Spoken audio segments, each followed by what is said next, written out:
Samuel said pretty much everything I wanted to say. Thank you. So yeah, back in 2K9, I made this presentation to explain what I thought was a good digital comics to my opinion. That was initially because I saw various attempts to create digital content, a new comic book kind of way.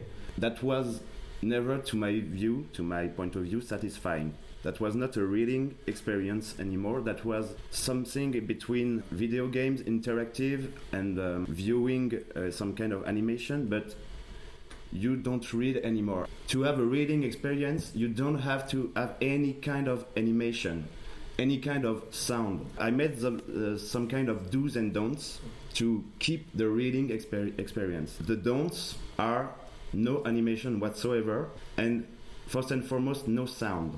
So I try to express that doing this little presentation with very, very crude drawings, because I made that in 2 hours tops to explain on internet message board of comics geeks what I had in mind. And an important fact is that I'm an artist, I am a comic book artist, I am a storyboard artist, I work in the animation industry, and I'm lazy. And I don't understand how to code. I don't understand the tools, very complicated tools to create digital content. So when I was at the time working on a TV show as a storyboard artist, I was using Adobe Flash, and by chance you have a preset in Adobe Flash that allows you to make a slideshow. And so I could draw right in my canvas in Flash, and then have these very simple actions. You click right, you proceed your reading, and you click on the left and you go back. And that's stupid, that's simple. And with the simple fact, actually it's just a slideshow where you are in control of your reading experience. Some people are saying that it's just a PowerPoint presentation.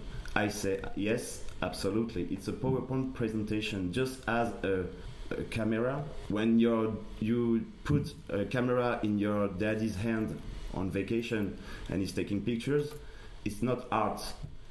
When you put a camera in the hand of an artist, it's art. You can use the PowerPoint presentation, create a new vocabulary with it, move forward with it, and just with simple key points that when you are reading on paper, there are things you can't do. Here I show that you can make panels appear. That's simple. You can make bubbles with text appears.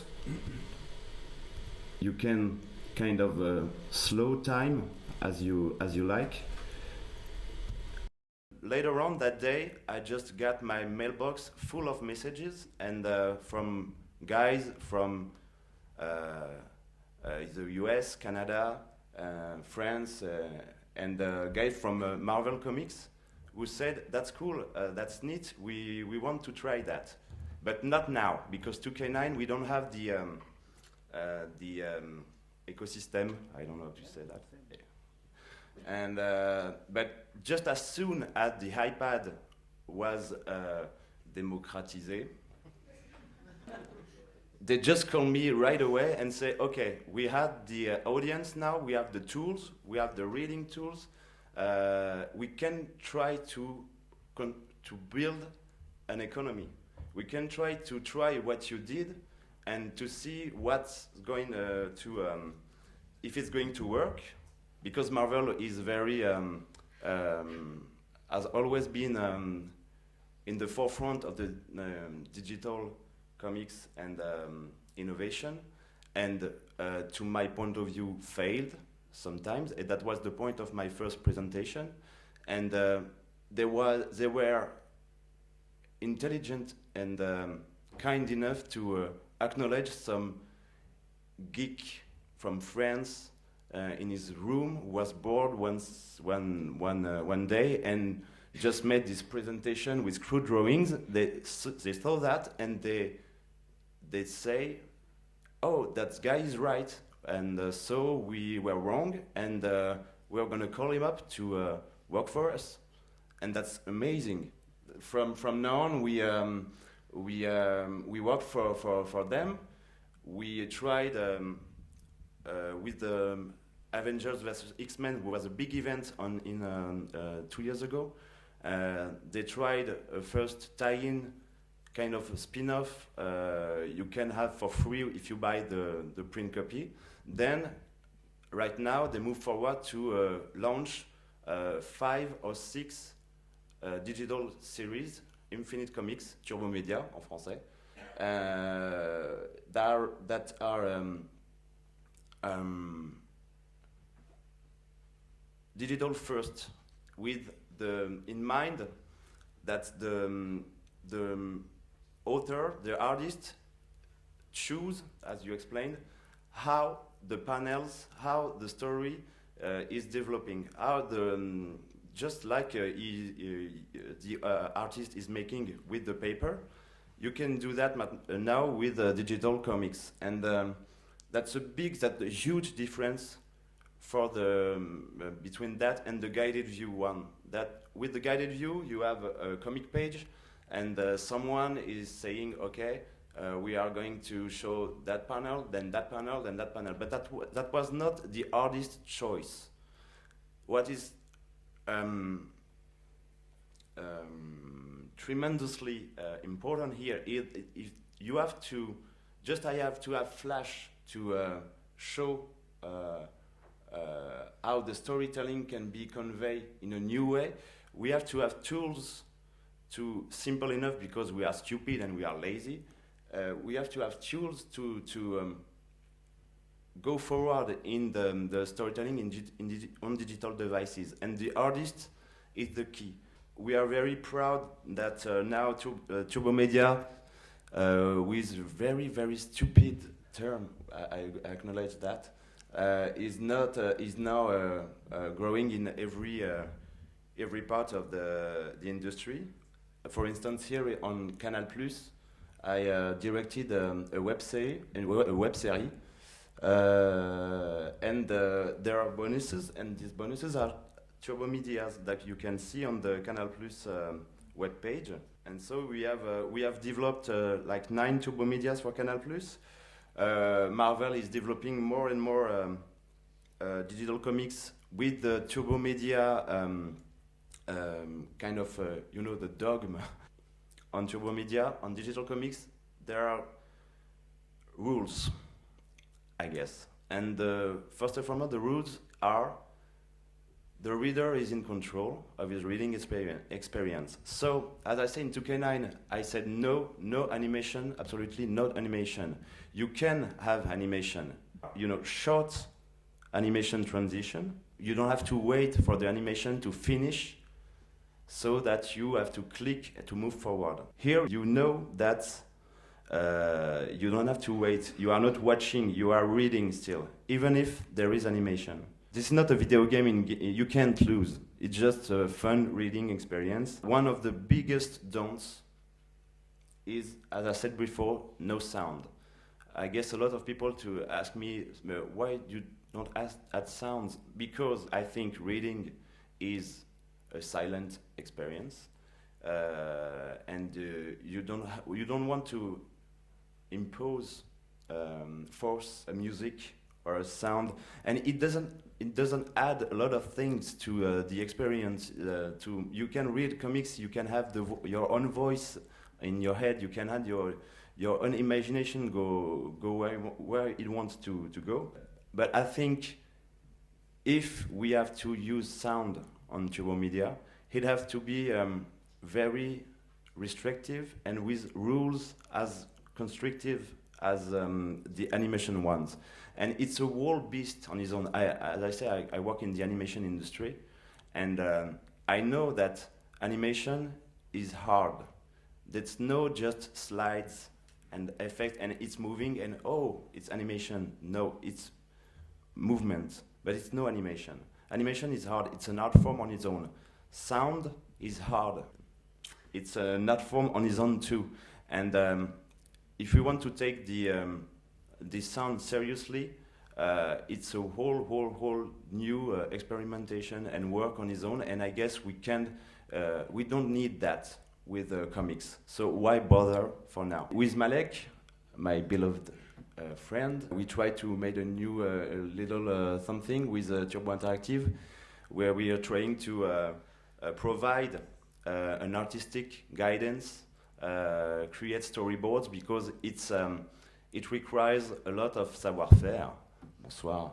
To make digital comics that way, and we have to have people that are coming from the animation industry, the comic book industry, the video game industry, and we are interested in the different who have understood the different way to tell stories in these three departments, and how to merge them, and that's what I tried to do when I was making master classes over the past years, and I'm kind of proud to say that it's succeeded in a way that the two guys that are coming up next here learned from my. I'm kind of their Obi-Wan Kenobi,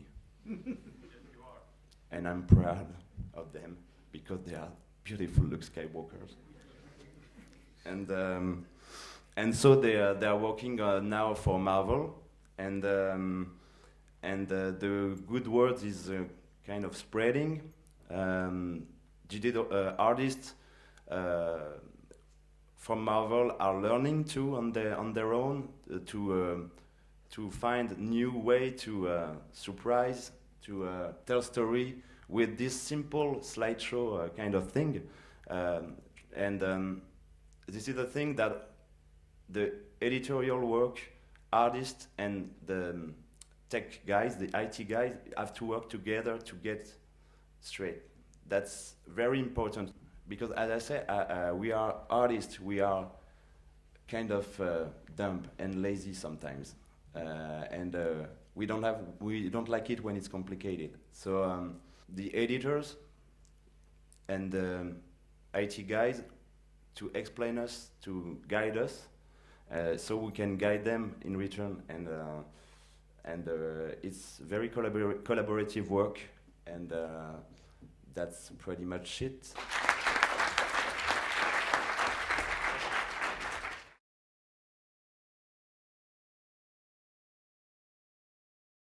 So again, this is Mas, I'm Jeffo, and we're here thanks to Balak. Jeffo and myself were doing digital comics on our blog since 2002. We went to school, animation school for Jeffo. I did a degree in industry, culture and media. We found like a lot of people on internet about digital comics that Balak did in February 2009. That really impressed us. It was like, okay, this guy understood everything, and we couldn't help but try as soon as we saw it, try to do Turbo Media. But it took 1 year after we were feeling ready before we met Balak. We met him 2 or 3 months after that. He sent us a mail saying McCoy, Spielberg of comics, launched Thrillband, his digital company based in America, and he was looking for projects that were Turbo Media at core, but not only. He was just looking for new stuff, digital thought for the screen. But he said that was his motto: is I want stuff that was created for the screens. Basically, we started to work for Marvel because Balak introduced us to Mark Waid. Mark Waid and his partner Christina Blanche, who is also an artist, introduced us to Steve Walker, who was at the time a senior editor at Marvel and now is vice president of animation at Marvel. And Steve was looking for guys to help expand the Marvel Infinite Comics line. Alright, so this is actually the layouts of Iron Man 12, which was the first issue to come out. We are not speaking anymore about pages, but we call them screens. What's interesting and that you can do in, for instance, in a print comic book is play with the colors that way, because the purpose of this is always to create a sensation of fear, tension, surprises. To tell a story on Turbomedia, you can use persistence of vision. We're going to see that after that. But overlaying is a simple effect. Just put a drawing on the previous screen, add a filter, a gray filter, a colored filter, whatever. In Iron Man it was a orange filter. This is from Bouncer the Story. We did with Alejandro Jodorowsky and François Bouc for Glénat Editions. And so, as you can see, what we are doing for Marvel is the digital storytelling, and it's really the core stuff. And without that, because the artists we're working with, they're not familiar with this in digital format, so we can really speak with them. Like Balak said, it's really a together team, and it's almost like animation. We really relate to one another, and so we are at the bottom doing this, and the illustrator, the artist, is doing all the final product, and then we are coming back and making sure with the tech guys that everything is working. Thanks to the Comixology guys, we can do this effect, and we couldn't do without them. So it's really interesting that to push further the Turbomedia narration, like we said, is that some effect we can do on our own, but some we really need tech guys. Tech guys, we can use a GIF, animated GIF in Turbomedia.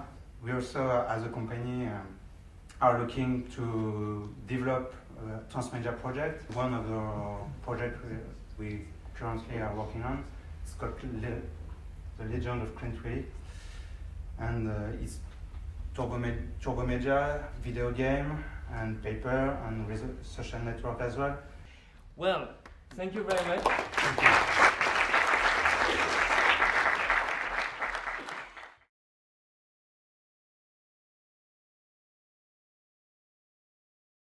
I'm representing Professor Cyclope, which is the first and for now unique monthly digital comics magazine in France. It's in fact an author's initiative.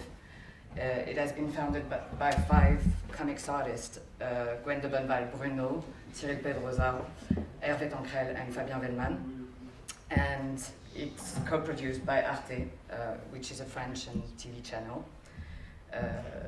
Our first issue has been launched a year ago now, and every month we publish the digital equivalent of 100 pages, and 80% of it is creation. I mean, it's created purposely for digital publication. We want to offer the authors we work with, which are like 50, more than 50 to date, the opportunity of exploring all the new types of narration and to offer the readers new reading experiences, because we see digital publishing as a new way to tell story, and where the content serves the form and the other way around. Therefore, we had to develop our own app, web app and apps, in order to embed all the different narration in every issue of the magazine, and of course to be able to have apps available on all devices. So we will show quickly all the different type of digital narratives we use in the magazine. On va essayer rapidement de voir ensemble ici une sorte de palette qu'on a proposée aux auteurs, qui leur permet de s'attribuer différents modules narratifs.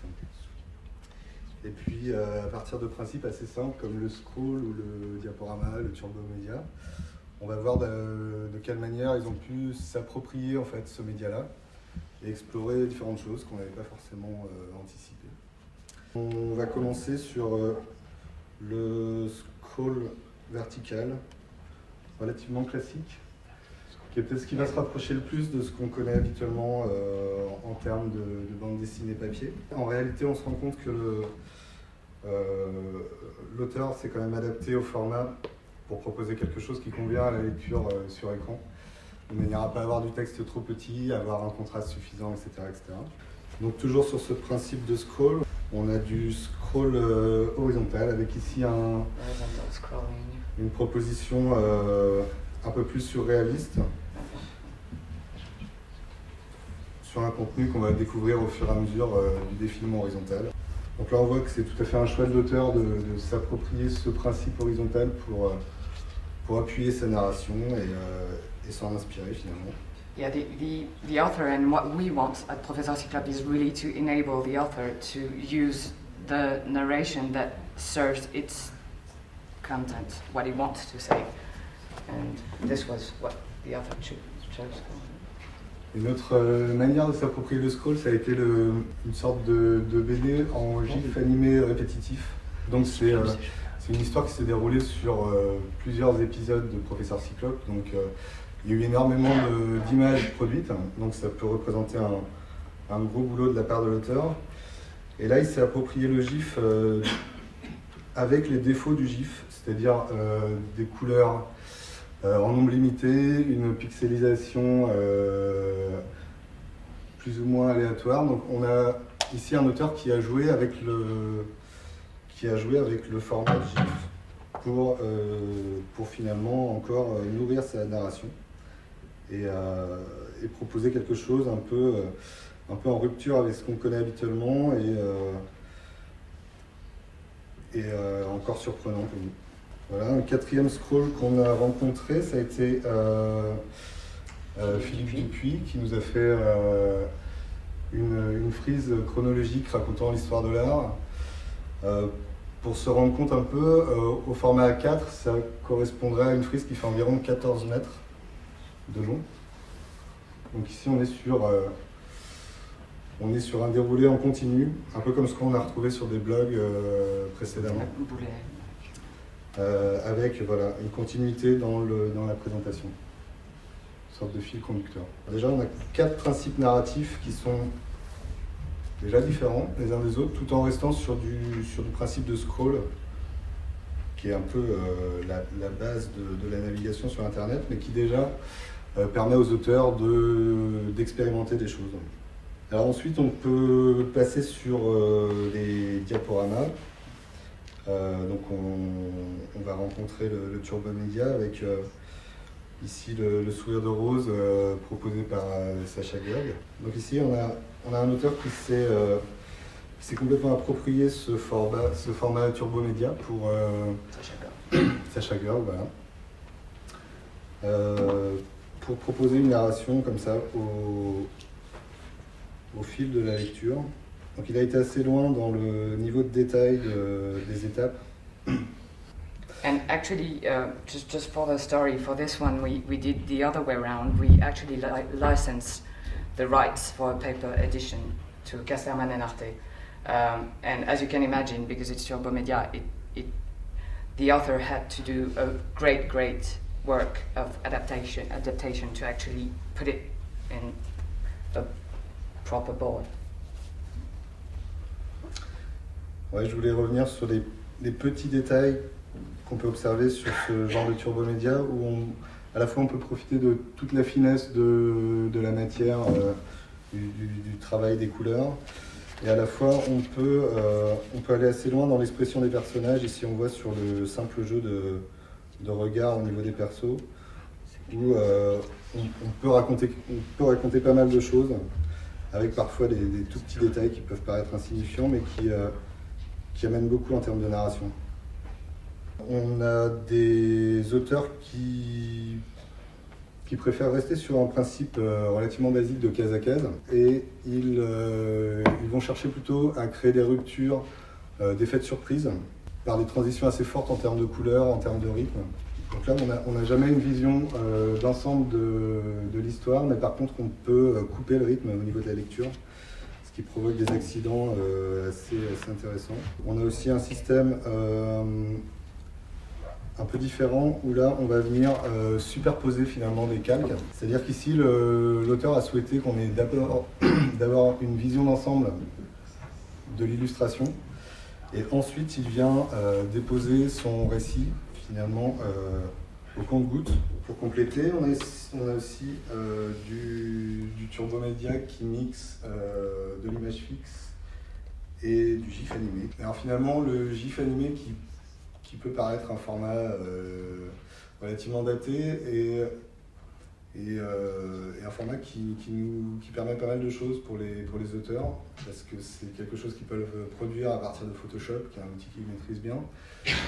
Ils peuvent produire des GIFs animés en HD Retina, c'est le cas ici, on est sur des images qui font 2048 pixels de large, donc on est quand même sur des gros formats. Donc là, on a des enchaînements d'images fixes avec, voilà, quand c'est nécessaire, du GIF animé, qui permet quand même d'aller assez loin au niveau des détails, donc voilà, l'auteur s'y retrouve. We know that the publishing digital industry today, nowadays, have more or less chosen ePub to be the standard in terms of you know, presence in platforms and stuff like that, which is for us something that is, you know, we're a magazine, we should be in kiosking platforms, but we're not in ePub. So just to say that could be an improvement, to be able to embed all that and allow this kind of initiatives to actually be widely sell and presented to the public. So that's it. Thank you.